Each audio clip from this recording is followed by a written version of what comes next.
jumping into the topic.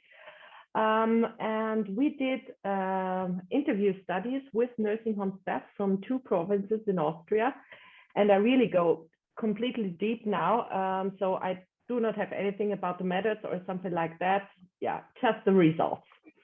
Oh, you can see my slides, I hope so. We interviewed 18 nursing home staff members, of which the majority were nurses and nursing aides. And nursing aides are those beneath nurses, and nurses delegate their tasks to nursing aides. And one step further, there are care aides, and these care aides get their work and from the nursing aides. We tried to stratify, so we had a few male nursing aides, and we had 2 provinces included. I want to focus on the first part. It's about the burden of the nursing home staff, and then on the consequences. And what we found when we did the content analysis, there were 4 major topics within the burden, which is the qualitative workload, quantitative work organization, and social work environment. And I want to give you a quote for each of these. There is a lot much more, and we have submitted the manuscript to the Journal of Advanced Nursing, and when it's accepted, I will copy the link so that you have full access to the whole paper. What we found out that personal protective equipment takes its time, and one of the participants told us, normally you take about 1.5 hours to do your round, but now it's about 2.5 hours. And when you think about that and you're alone in a night shift, it's a burdenful situation. But we've also heard that due to the fact these interviews were focusing on the time of the first wave. So from between March until June, and the nursing homes were closed. So there were no other like physiotherapists coming or other professionals. And they said, yeah, but now you have time again, because you don't have to be that busy to say, okay, Mrs. Hoedl, for example, has to be mobilized because the physiotherapist is coming. So there was also a lot of more time for the carers, for the staff to work with the residents. They also told us that the situation, as well as this restriction, had really bad consequences. And a lot of them experienced that they even deteriorated, and the staff was frightened because of the situation. This was the one thing. On the other hand, they also told us that a lot of the residents, but I have to say those without dementia or a cognitive impairment, that those were really supporting the staff and saying, okay, I understand that, I'm wearing my mask. So these were 2 parts or 2 statements from the residents. Then going on, one major thing was that the work with the relatives. And this was, for example, we had the restriction where until the 1st of June, and then relatives were allowed to come again into the nursing homes, but they were not allowed to take the residents home with them. But what happened, one son-in-law just took his mother-in-law for a walk, they thought, and normally they were only allowed to meet each other 30 minutes. After 2.5 hours, he came back and told them, okay, getting my mother-in-law for a coffee home to me, for 30 minutes, it doesn't pay for it. So they just, they were not really supportive, let me say it like that. So this was a really huge problem. On the other hand, when the nursing home had 1 person or 2 persons who were responsible for the relatives, it worked really, really good. But when there was within the organization, there was no structure where the relatives could phone or email or whatever, it was chaotic and really a problem, a challenge for the nursing home staff. Then there were a lot of additional tasks, and one is the telephone. The telephone was ringing the whole day, and if the telephone was not ringing, they have to take the residents, for example, to the balcony so that they can chat together, or to the entrance door and whatever. And these are normally tasks the visitors come into the nursing homes and they do not have to take their time for that. So the additional task, especially with the focus on the relatives, was one major point. What we have also had a look at is about the work organization. And one thing that popped out within the content analysis was how did they make their decisions and how do the persons feel about their decisions. And they told us that you really have to think about 5 times, 6 times before you send someone to the hospital. And then you have to be really, you trust yourself and you say, okay, I can stand that decision. He or she is either staying at the hospital, staying at the nursing home, or is going to the hospital. So I think making decisions in that time was a real struggle for a lot of the nursing home care staff. And what we've already heard from Kathleen, and this was the same experience here in Austria, the teams really stuck together. They worked together. They were even a little bit, how should I say, frustrated, because we started the interviews in June where all the restrictions were finished. And they said, the team works better in the restriction time, so in the first wave. And I wish it would be the same as 3 weeks ago. So but it was a really nice experience for myself because they had a lot of support and they also worked together really good.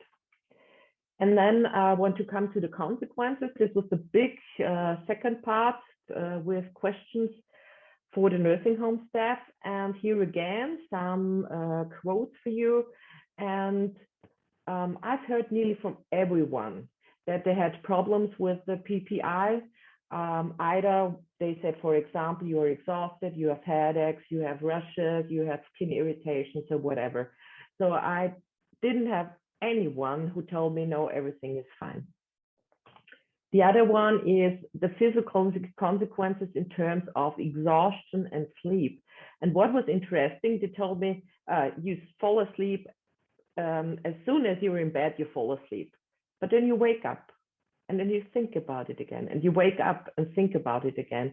So it's not about falling asleep because they were completely exhausted, but waking up, and then it comes into your mind, okay, this is the situation, I'm struggling with that situation when you are at home, and you normally should relax. The second point was anciency and uncertainty, especially uncertainty. As Diane also said, you don't know, is the person positive or negative? And even if they had a suspected case, they tried to isolate it, but we also talked about the physical space. This was also a problem in some nursing homes. So there is one who might be a suspected case, and the second one is there in the room, and you have all that uncertainty, and it takes a real long time until you get the outcome of the test. And this uncertainty was a real struggle for them.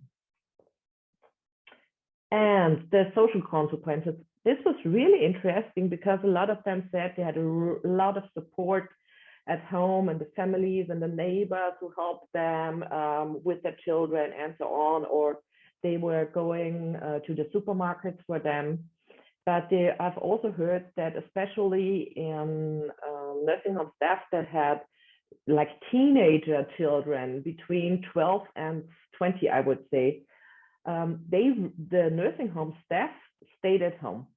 Some of them didn't go to the supermarket, the neighbors were doing that. So they really stayed at home or in the nursing home when they were working. And it was, for some of them, it was a conflict because how to argue that, I don't know, a 13-year-old boy who wants to play soccer outside is not allowed to play soccer anymore because you as a person are afraid that you bring the virus into the nursing home. As a take-home message, I would say nursing homes in Austria were completely overseen in the first wave or at the start of the pandemic. And what was interesting, we also overseen them in the first online survey, but this was then the starting point for doing that study. We saw that PPA was a challenge, that the isolation, so the restriction measures were a big challenge, even though the restrictions were about, I think, six or 8 weeks. So we do not have that long isolation in a nursing home. And this uncertainty and fear is a challenge for the nursing home members, for the nursing home staff. Nevertheless, and I think we really should highlight that this international network is possible, because before COVID-19, I thought we were also very fragmented, not only the nursing homes and the social care within the system in Austria, for example, but we were also fragmented with or between the different disciplines. So right now we're working much closer together in Austria, and I think this network is one of the biggest chances we can have to give the nursing home setting a voice. Thank you. Thank you, Manu. And are you able to state if there's any question for you, or you need to? Yeah, this is no problem. Okay, so any question for Manu? She will not be able to stay in, Manuel, until the end of the session. And I see so right, Manu, from Hoedl Marie, who is also in Austria. Any questions? There's some parallels we have seen, and maybe Kathleen, if you want to mention what you were saying in the chat. Thank you very much, Adelina. Sorry, do you prefer to be called Manu? If I understood you correctly, you were saying that some staff at different stages have almost preferred to have the care home to themselves because it makes it easier not having external people, including family or friends. Is that what you were saying? Yeah, that's true. Yeah, it makes it easier because they do not have such a strict timeline. As an example, one told us that every day at 2, let me say, I think p.m. in the afternoon, is it? The lady has to, they had lunch and then she makes a small sleep. I don't know how you call that. A nap. At 2, a nap, thank you. And they have to wake her up. Even though she was falling asleep and everything was fine, because her son was coming. But then there was this restriction, and she could sleep. So it was a little bit more person and resident centered. There was much more time, and we really enjoyed that. Yes. Oh, thank you. That's a really interesting example of the few staff that have reported this so far in our UK interviews. One was has an administrative role, and she actually said that she thought it made things work more smoothly, simply because there were fewer procedures to go through.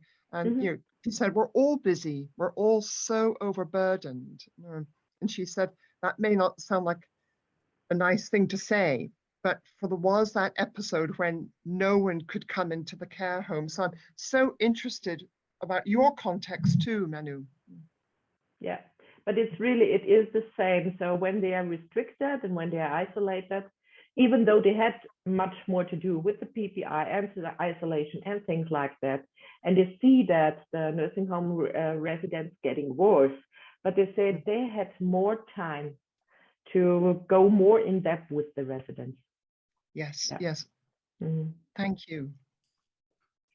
Thank you. And I noticed, I will just bring it up from the chat because I know you need to leave, but we have a comment from Trevor discussing this facial recognition face masks. And of course, I'm not sure where we're at with this type of mask in terms of meeting the grades that are required.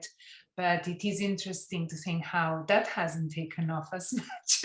At least I would have expected that we'd have had quicker innovation on that. And then there's also a comment from Hoedl Marie about a plan for mandatory vaccination beginning in February 22.